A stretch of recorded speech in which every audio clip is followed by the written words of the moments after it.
कोई अच्छा सा लड़का फटाफट के शादी कर ले। ये रोज रोज का मारा मारी नाच गाना तेरा बस का नहीं है। नाच गाना मेरे बस का नहीं है। अरे तुझे तो मैं ऑल इंडिया स्टार बनकर दिखाऊंगी।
फर्स्ट टाइम जब मैंने स्टूडियो में, जब मैं छोटी थी तभी मैंने फ़ोटो खिंचाई थी फैमिली के साथ, तो वो फ़ोटो अच्छे नहीं आए थे, बहुत डैटी आए थे। एक तो हाफ निक्कर था, ऊपर से अजीब सी टी शर्ट थी, तो वो फ़ोटो मुझे बिल्कुल पसंद नहीं है। मैं उन्हें देखना भी पसंद नहीं करती हूँ आज के मुताबिक। और तो वो मैंने साइड में ही कहीं रख रखे हैं या सिस्टर्स के पास हैं, वो मैंने कभी लाइक नहीं किए। और फिर एक दिन मैंने स्टूडियो में जाके जब मैंने होस्ट संभाला, मुझे लगा कि मैं थोड़ी डिफरेंट हूँ, तो मैंने गेटअप किया और स्टूडियो में जाके मैंने फ़ोटो खिंचाया।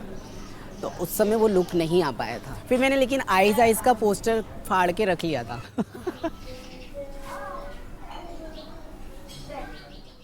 श्रीदेवी को फॉलो करती थी, तो मैं चाहती थी कि मैं उसकी तरह बनूं, उसकी तरह दिखूं। तो फिर काफ़ी दिनों बाद मैंने फिर से ट्राई किया, साड़ी लेके गई थी स्टूडियो में और इंडियन लुक में मैंने फ़ोटो फिर से वियर किया, विगिग लगा के, हेयर्स नहीं था, विगिग लगा के मैंने अपने आप को फिर से अच्छे से तैयार करके फिर मैंने फ़ोटोग्राफ किया वहाँ पर। मैं बहुत एक्साइटेड थी देखने के लिए कि इस बार मेरे पिक्स कैसी आने वाली। वो मेरा फ़र्स्ट फ़ोटो था। उसके बाद से फिर मैंने फोकस किया आइटम में और रैम शोज़ में, फैशन टीवी आता है उसमें फ़ोकस किया। उसमें से फिर मेरा एटीट्यूड चालू हो गया कि मुझे फ़ोटो कैसे करने चाहिए, कैसे खिंचानी चाहिए, कैसी बॉडी लैंग्वेज होनी चाहिए।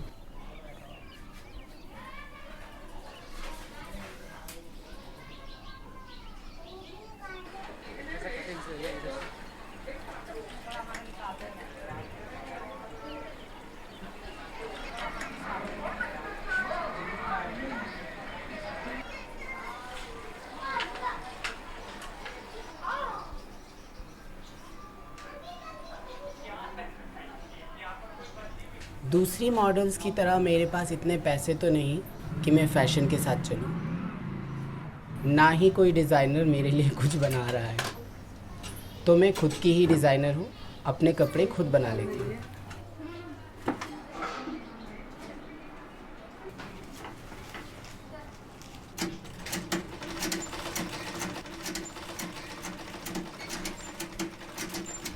मोहल्ले में कभी कोई भाभी का दुपट्टा अच्छा लग जाए तो मैं मांग लेती हूँ, या फिर कोई मटेरियल मिल जाए मैं उसी की ड्रेस बना लेती हूँ। अरे पूरा गोल।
हवाई हवा हवाई हवा हवाई हवा हवाई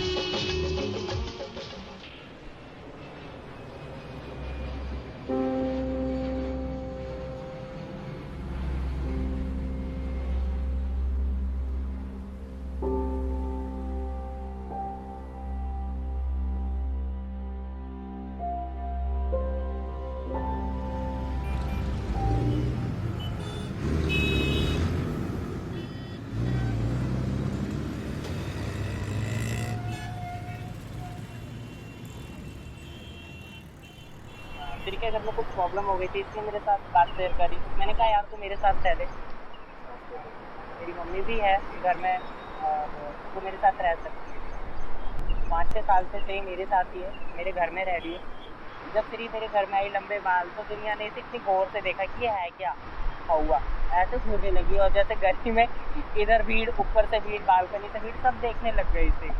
गली मोहल्ले वाले काफ़ी लाइक करने लगे। कुछ लोग ऐसे हैं जो इसे नहीं पसंद करते, यूँ सोचते कि मैं अब ऐसा बोलूँगा कि हाँ, कॉलोनी यूँ बोलती कि हिजड़े के साथ रह रहा है, इसके साथ क्यों रह रहा है, मोहल्ला गंदा कर रहा है।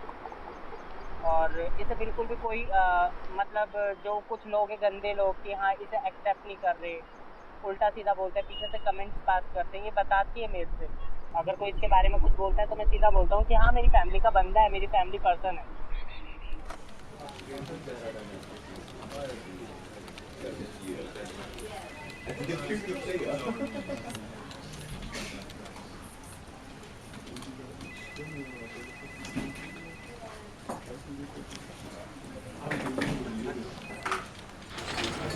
तो ये ऑडिशन है? यस।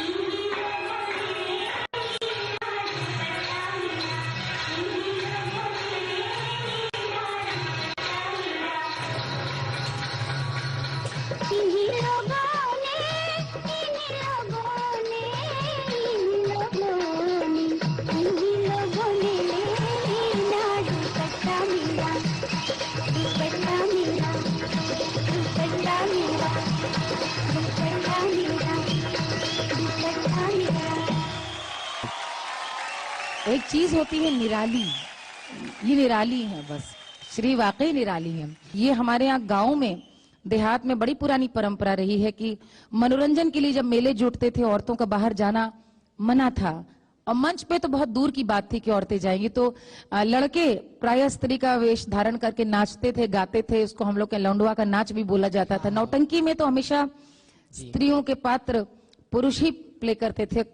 आज जो सबसे बड़ी बात लगी श्री की, उस परंपरा की आपने मुझे याद दिलाई, मुझे बहुत अच्छा लगा। निराला था, अनूठा था, कमाल का था, मुझे बहुत अच्छा लगा। Thank you ma'am, thank you very.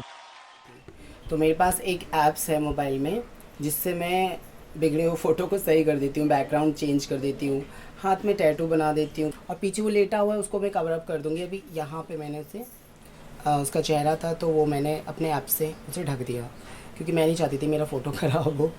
इधर भी मैंने उसे ढक रखा है।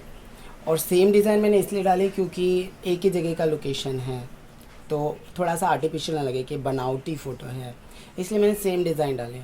क्योंकि ज़्यादा कुछ करने से लग जाता है कि हाँ ये तो कंप्यूटराइज बनाया हुआ है, क्योंकि मैं नेचुरल ब्यूटी हूँ। सब में मैंने सबको ढक दिया है। देखो सारे फोटोज़ में मैंने जो जो दिख रहा था उसको ढक दिया इंसान को। पीछे बैठ गया लंगूर, इसमें बहुत ज़्यादा दिख रहा था इसलिए मैंने इतना बनाया। ये वाला बहुत प्यारा, जैसे कि मैं सेज में बैठी हूँ, ऊपर से फूल गिरे हैं वाइट कलर के। कितना प्यारा है, देखो रियल दुल्हन। ओह माय गॉड, बनूंगी ज़रूर।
मेरा हुमायूं से बहुत पुराना रिश्ता रहा है।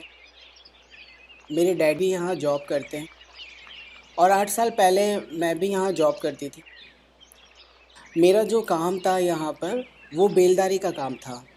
जैसे पीछे जो टूट फूट है वो बनाना, ईंट गारे का काम था, जो तसले में उठा के ऊपर तक लेके जाना फिर नीचे आना। काफ़ी पीछे टूट फूट हो जाती थी तो उनको रिपेयर करना, वो मेरा काम था। बहुत सालों से मैं कोशिश कर रही हूँ कि मैं यहाँ आऊँ, लेकिन मेरे कदम पीछे हट जाते हैं। और उसका रीज़न ये है कि मेरे डैडी हैं यहाँ पर और उनके आसपास के लोग अगर मुझे देखेंगे तो वो फिर से वही प्रॉब्लम कनेक्ट करेंगे पापा के साथ कि तुम्हारा बेटा अब क्या बन के आया है, कैसा हो गया है। आज डैडी की छुट्टी भी है, सोच रही थी कि कैसा रहेगा, लेकिन मेरे लिए यही अच्छा है कि हम ना मिलें। मेरी फैमिली के लिए भी यही अच्छा है और मेरे लिए भी, क्योंकि मैं नहीं चाहती मेरी वजह से मेरी फैमिली पे कोई उंगलियां उठाए।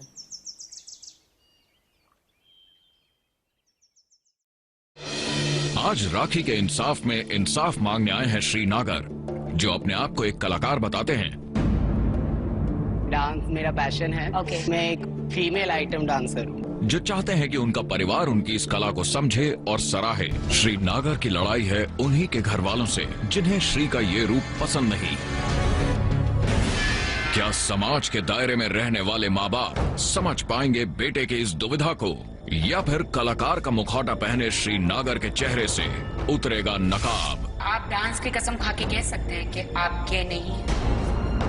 आपको क्या लगता क्या है ये? ऑब्वियसली गे। मैं आर्टिस्ट हूँ, नॉट अ गे। आप कैसे नहीं कह सकती हो कि वो गे नहीं है? आप कैसे नहीं कह सकती हो कि वो हिजड़ा नहीं है? और एक लफ्ज़ और यूज़ किया था, क्या था वो? नपुंसक। आप कैसे नहीं मान सकती कि तुम्हारा बेटा नपुंसक है? इसे मानो। मेरी मॉम से ये चीज़ें, कौन सा ऐसा पेरेंट्स होगा जो इतना कुछ सुनेगा या बर्दाश्त करेगा? कोई भी नहीं कर सकता। आई थिंक जहाँ तक मैं जानती हूँ कोई भी नहीं कर सकता। तो उस समय जो हुआ बहुत गलत हुआ। मेरे पेरेंट्स को इस तरह से ये सारी बातें बोल बोल के ज़लील किया गया। मैं ये मुद्दा तो लेके नहीं गई थी ना, मैं ये लेके गई थी कि इनको ये समझाया जाए कि मुझे मेरे करियर में आगे बढ़ने दिया जाए, मुझे डांस करने दिया जाए, और जो मैं मॉडलिंग लाइन में जा रही हूँ वो मुझे करने दिया जाए। अगर आप लड़की से शादी करते हो तो आपका बच्चा क्या कहेगा? आपको माँ कहेगा या पिताजी कहेगा? अरे बच्चा तो छोड़ो, बच्चा होगा क्या? हर इंसान जब पैदा होता है तो शारीरिक संबंध की जरूरत होती है। तो तुम लड़की के साथ कंफर्टेबल हो कि लड़के के साथ?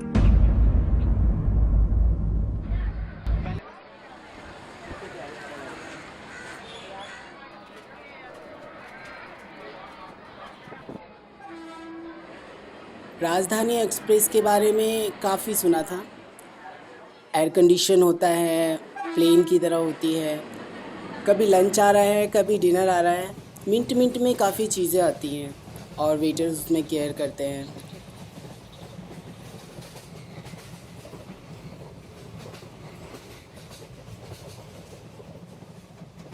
पापा मम्मी बहुत खुश थे, भाई बहन दोनों एंजॉय कर रहे थे। बिल्कुल अंताक्षरी टाइप खेलते हुए जा रहे थे हम लोग। लेकिन जब वापस आ रहे थे तो सब कुछ ख़त्म हो चुका था। जब शो में सब कुछ ख़त्म हो गया, बॉगी हमारा एक ही था लेकिन सीट अलग हो गई थी।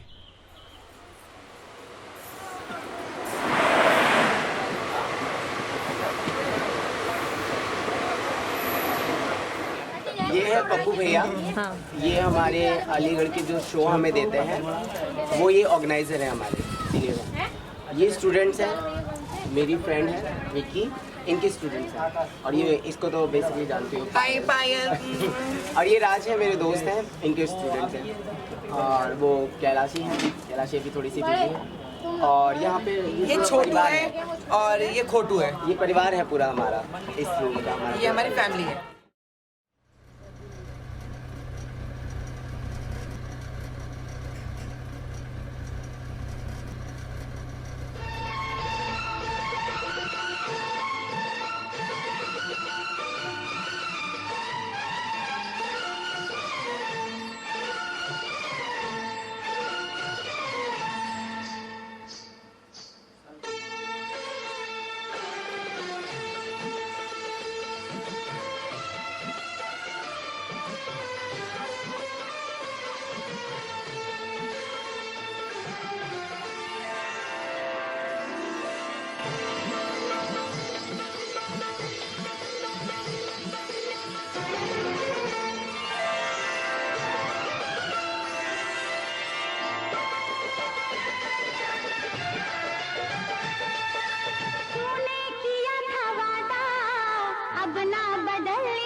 अभी उसी में बैठ जाओ अभी।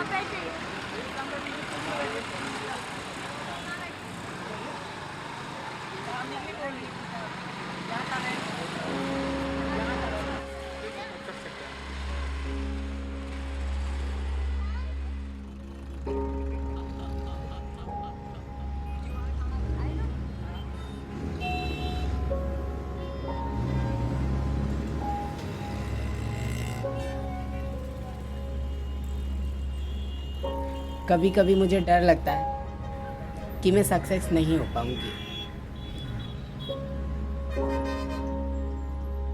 पूरी लाइफ यही शोज करते रहना होगा।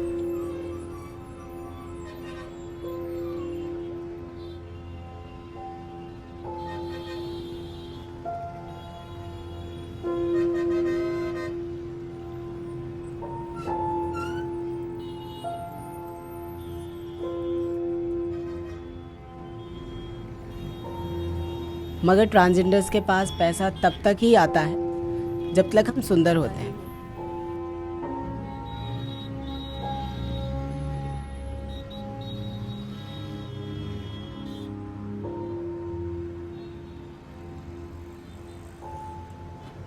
इसलिए मेरे लिए ज़रूरी है कि मैं जल्दी सक्सेस हो जाऊं।